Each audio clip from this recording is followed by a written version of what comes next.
Okay, we're going to do this spark plug inspection right now.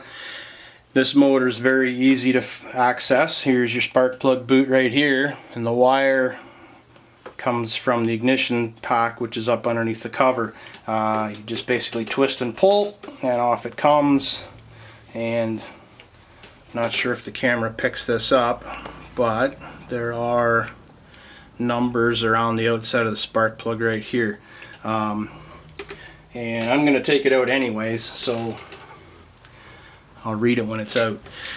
Spark plug sockets, by the way, have a rubber boot on the inside of them, and the purpose of the rubber boot, you can just barely see the edge of it there. The purpose of the boot is to grab the porcelain portion of the spark plug here, so that when you take the spark plug out, that the spark plug doesn't fall.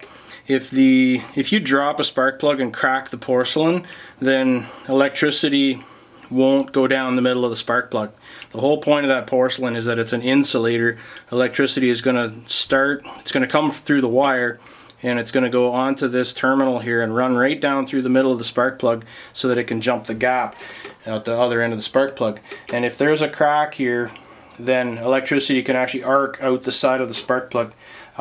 It most commonly happens when the spark plug is wet, and that could happen easy enough when you're cutting the grass, because you got all kinds of wet grass clippings and so on.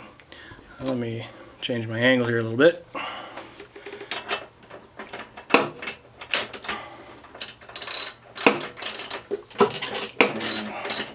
And that's that. Out it comes. And this spark plug is dry.